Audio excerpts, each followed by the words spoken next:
Peace is not the absence of conflict. It is the ability to handle conflict by peaceful means. We can't help everyone, but everyone can help someone. We must reject the idea that every time a law is broken, society is guilty, rather than the lawbreaker. It's time to restore the American precept that each individual is accountable for his actions. Freedom is never more than one generation away from extinction. We didn't pass it to our children in the bloodstream. It must be fought for, protected, and handed on for them to do the same. Above all, we must realize that no arsenal or no weapon in the arsenals of the world is so formidable as the will and moral courage of free men and women. It is a weapon our adversaries in today's world do not have. All great change in America begins at the dinner table. Coercion, after all, merely captures man. Freedom captivates him. Government exists to protect us from each other. Where government has gone beyond its limits is in deciding to protect us from ourselves. The struggle now going on for the world will never be decided by bombs or rockets, by armies or military might. The real crisis we face today is a spiritual one. At root, it is a test of moral will and faith. I used to say that politics was the second oldest profession. I've come to know that it bears a gross similarity to the first. Freedom is the right to question and change the established way of doing things. Welfare's purpose should be to eliminate, as far as possible, the need for its own existence. You and I have a rendezvous with destiny. We'll preserve for our children this, the last best hope of man on earth, or we'll sentence them to take the last step into 1,000 years of darkness. Surround yourself with the best people you can find, delegate authority, and don't interfere as long as the policy you've decided upon is being carried out. The best minds are not in government. If any were, business would steal them away. There are no great limits to growth because there are no limits of human intelligence, imagination, and wonder. My philosophy of life is that if we make up our mind what we're going to make of our lives, then work hard toward that goal, we never lose. Somehow, we win out. Thomas Jefferson once said, "We should never judge a president by his age, only by his works." And ever since he told me that, I stopped worrying.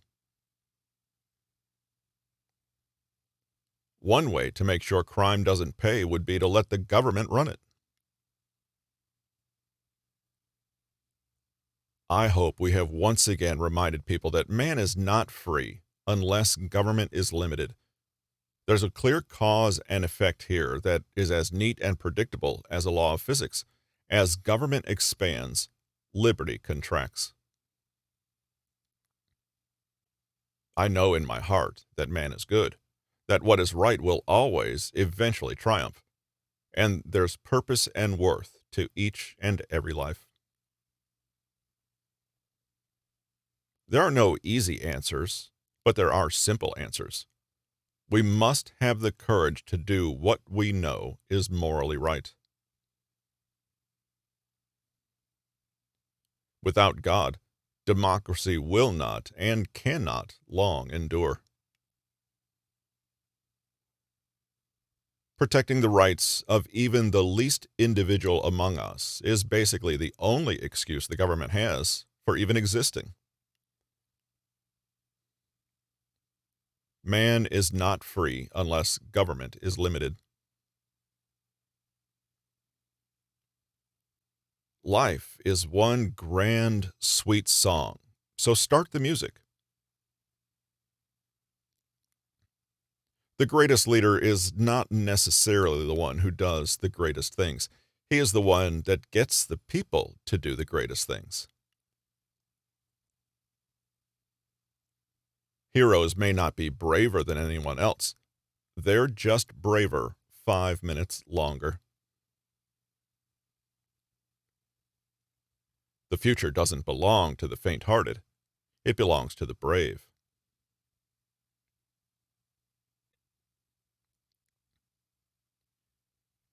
Information is the oxygen of the modern age. It seeps through the walls topped by barbed wire. It wafts across the electrified borders. To grasp and hold a vision, that is the very essence of successful leadership, not only on the movie set where I learned it, but everywhere. I believe the best social program is a job. We, the people, tell the government what to do. It doesn't tell us. Concentrated power has always been the enemy of liberty. There is no limit to the amount of good you can do if you don't care who gets the credit.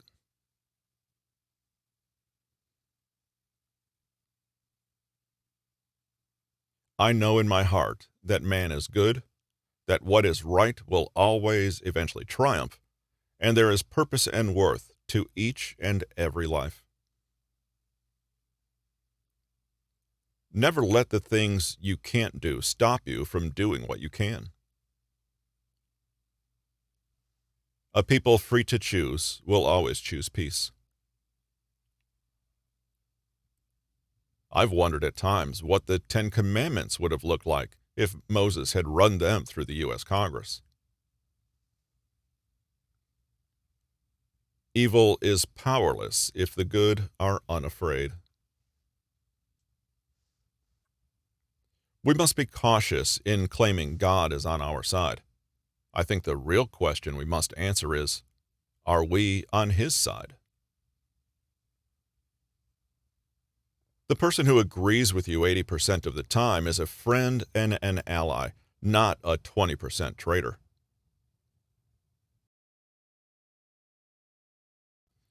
Government's first duty is to protect the people, not run their lives.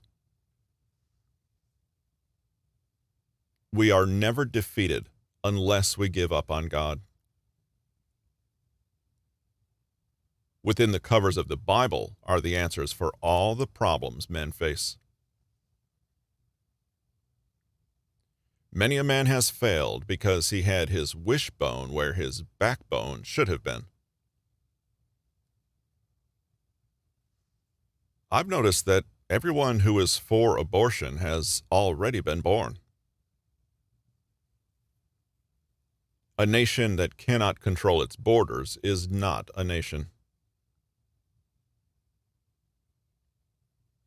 The most terrifying words in the English language are, "I'm from the government and I'm here to help." I've left orders to be awakened at any time during national emergency, even if I'm in a cabinet meeting. Live simply, love generously, care deeply, speak kindly. Leave the rest to God. You can tell a lot about a fellow's character by his way of eating jelly beans. Politics is not a bad profession. If you succeed, there are many rewards. If you disgrace yourself, you can always write a book.